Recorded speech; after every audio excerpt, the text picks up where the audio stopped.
HMPV virus রোগী শনাক্ত। কি বলছেন বিশেষজ্ঞরা? এটা কি করোনার মতো ব্যাপক হারে মহামারীর রূপ ধারণ করবে? আসসালামু আলাইকুম ভিউয়ার্স, কেমন আছেন সবাই? আজকে আপনাদের বলবো বাংলাদেশে শনাক্ত করোনা ভাইরাসের মতো ভয়ঙ্কর আকারে রূপ ধারণ করা HMPV ভাইরাস সম্পর্কে। চলতি বছর প্রথমবারের মতো এক ব্যক্তির শরীরে হিউম্যান মেটানিউমো ভাইরাস বা HMPV ভাইরাস শনাক্ত হয়েছে। তিনি রাজধানীর একটি হাসপাতালে চিকিৎসাধীন অবস্থায় আছে। স্বাস্থ্য অধিদপ্তর তার শারীরিক পরিস্থিতি পর্যবেক্ষণ করছে। স্বাস্থ্য অধিদপ্তর রোগ নিয়ন্ত্রণ শাখার পরিচালক অধ্যাপক হালিমুর রশিদ আজ শনিবার বিকেলে প্রথম আলোকে বলেন, আক্রান্ত ওই ব্যক্তির বাড়ি নরসিংদী। 9 জানুয়ারি তার শরীরে HMPV ভাইরাস শনাক্ত হয়। তিনি এখন ঢাকায় একটি হাসপাতালে চিকিৎসাধীন অবস্থায় আছে। তবে অধিদপ্তর সূত্রে জানা গেছে ওই ব্যক্তি HMPV ভাইরাস পাশাপাশি ব্যাকটেরিয়াজনিত অন্য একটি সংক্রমণে আক্রান্ত। তার পরিস্থিতি কিছুটা জটিল। উল্লেখ্য, ওই ব্যক্তি কিশোরগঞ্জের বাসিন্দা হলেও থাকেন নরসিংদীতে। সেখানেই ভাইরাসে আক্রান্ত হন তিনি। সরকারের রোগ তত্ত্ব রোগ নিয়ন্ত্রণ গবেষণা প্রতিষ্ঠান IDCR জানিয়েছে, গত বছর HMPV আক্রান্ত 2 জন শনাক্ত হয়েছিলেন। ভাইরাসটি দেশে 2017 সালে প্রথম শনাক্ত হয়। সেই থেকে ভাইরাসটি দেশে ছিল এবং আছে।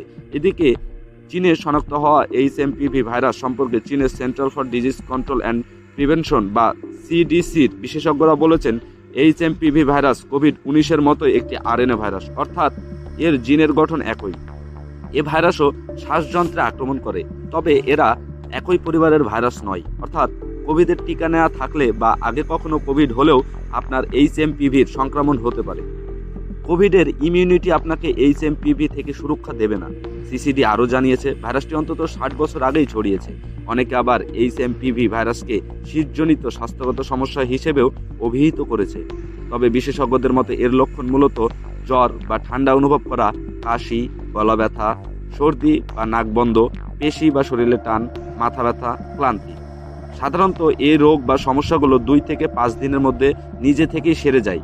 তবে লক্ষণ তীব্র হলে চিকিৎসকের পরামর্শ নেওয়া এবং হাসপাতালে ভর্তি হওয়া জরুরি হতে পারে। কারণ ল্যান্ডসেট গ্লোবাল হেলথের 2021 সালের এক প্রতিবেদনের তথ্য অনুযায়ী তীব্র শ্বাসযন্ত্রের সংক্রমণে মারা যাওয়া 5 বছরের কম বয়সী শিশুদের 1% মৃত্যুর জন্য দায়ী এই HMPV ভাইরাস।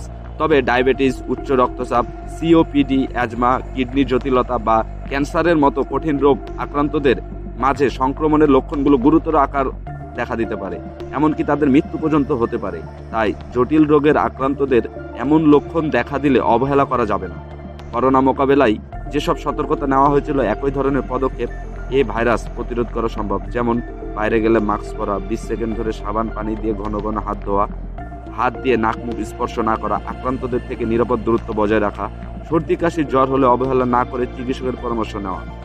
বিশ্বজুড়ে কোভিড-19 সংক্রমণ ছড়িয়ে পড়ার পর এ ভাইরাস প্রতিরোধে কয়েকটি টিকা তৈরি করা হলেও HMPV প্রতিরোধ করার জন্য এখনও সেই ধরনের কোনো টিকা নেই। সতর্ক থাকার ওপরেই জোর দিয়েছেন বিশেষজ্ঞরা।